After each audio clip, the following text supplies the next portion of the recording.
Hello, Jewish Calendar class. My name is Julie Zorn, and I am very excited to share my literature Shabbat project with all of you today. And it says once upon a Shabbos, though, because I'm recording, it's backwards. But this is the story that I'm going to read to all of you today and discuss a little bit. It's really just such a delightful story for young children, for preschoolers.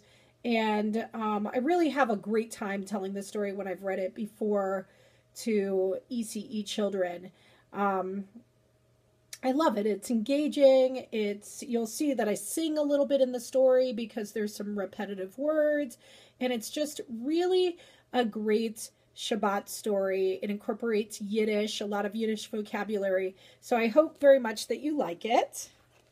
And I'm excited to read this for all of you. So let's see if you can see this picture. I'm going to do the preschool way and kind of do this. So you're going to hear my voice, but not necessarily see me. Once upon a time, a booby, that's a grandma, and a zaidi, that's a grandpa, invited their grandchildren Shira and Jacob to spend Shabbos in their fourth floor apartment in Brooklyn. On Friday morning, the bubby went into the kitchen to make her sweet Shabbos kugel. That's pudding. She took out the noodles, the eggs, the pineapple, and the cinnamon. But when she went to the cupboard to get the honey, she noticed the jar was empty. "No honey," she cried. "I must have honey for my Shabbos kugel." She cupped her hands over her mouth and called, "Jacob! Jacob!" Jacob came into the kitchen right away. "What's up, Bubby?" "We have no honey to sweeten the Shabbos kugel. Please go down to the corner store and buy some while I boil the noodles." Bubby gave Jacob a little gelt, that's money, and he ran out of the apartment singing, "Honey, honey, sweet as Shabbos, honey, honey, sweet as Shabbos." And Jacob slid down 4 flights of stairs to the street and skated over 3 blocks to the corner store. And you can see there's a special friend watching him out of the corner of his eye. And uh-oh, he's skating on by, and there is our special friend, the bear. He paid for a jar of honey and skated 3 blocks back to the apartment building.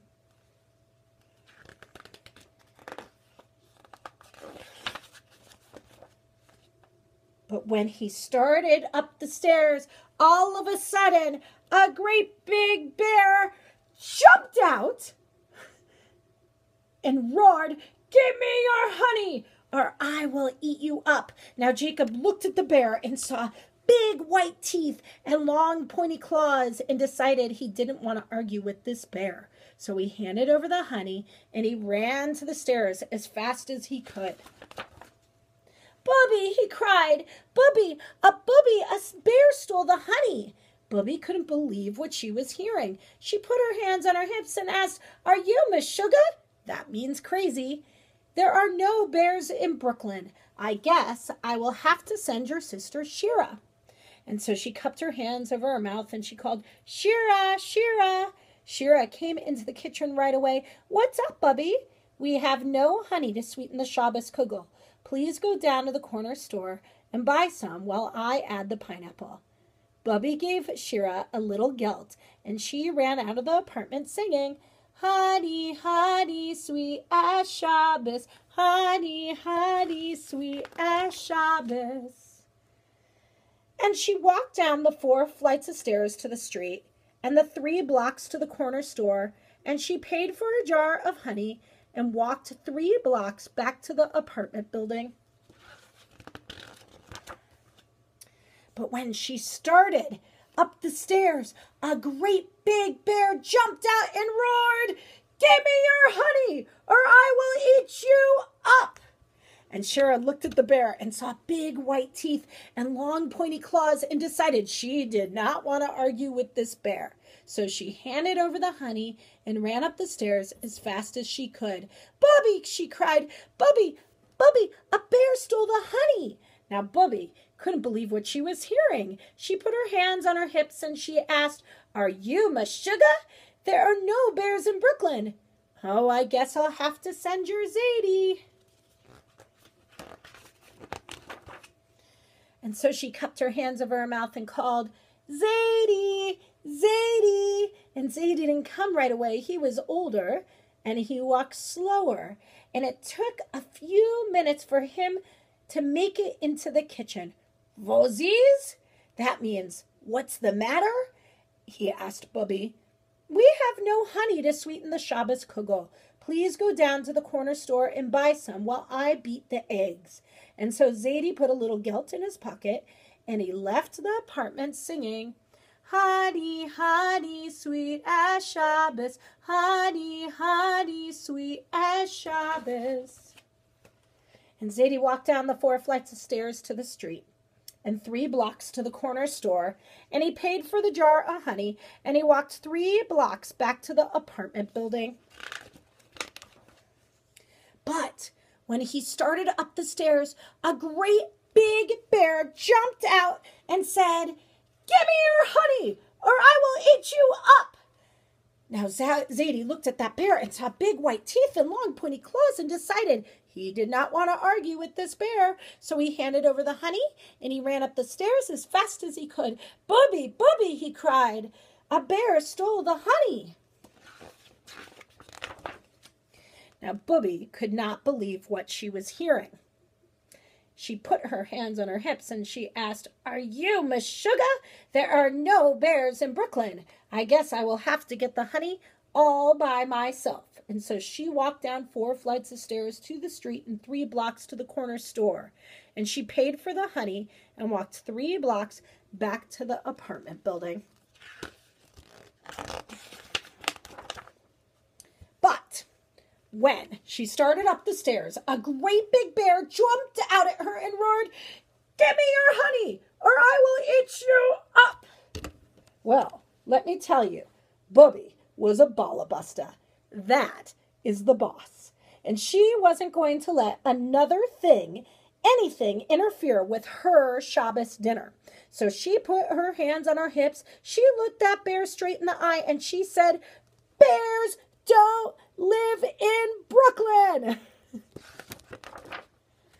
"I know," said the bear, in a very sad voice. "I am lost." And he plopped down on the bottom step, and he put his head in his paws, and he looked so miserable that Bubby just couldn't help feel Rahmanis, that's compassion, in her heart. "So tell me, where do you come from?" Bubby asked. "From a storybook," said the bear. "A storybook?" Bubby said. "How wonderful! My grandchildren love stories. Why don't you come spend Shabbos with us? And after dinner, you can tell us your story." "Shabbos dinner!" exclaimed the bear. "Oh, I would love to come to Shabbos dinner. What can I bring?" "You can bring some honey," said Bubby. And Bubby and the bear climbed the 4 flights of stairs singing, "Honey, honey, sweet as Shabbos. Honey, honey, sweet as Shabbos. Honey, honey, sweet as Shabbos. Honey, honey, sweet as Shabbos." The end. I hope you liked that as much as I do. I really have a good time telling this story to preschoolers. And I want to say that really the big message here, the enduring understanding, is that, it's an engaging story, but it's the idea of welcoming strangers. Nachsat orchim, that we welcome one another. And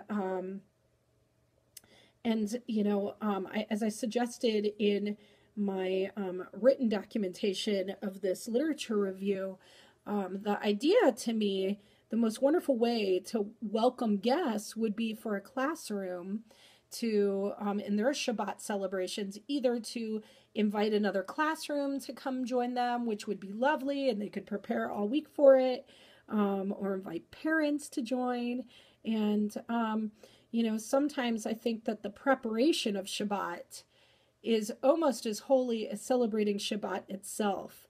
And so when we're preparing for guests to come, it just makes it all the more special. So that's it. I hope you liked Once Upon a Shabbos and enjoy reading it to any of your students too. And oh, shout out to PJ Library. PJ Library has been so fabulous to children's literature. So yay, PJ. That's it. Take care, everyone. See you soon. Shavua Tov. Bye-bye.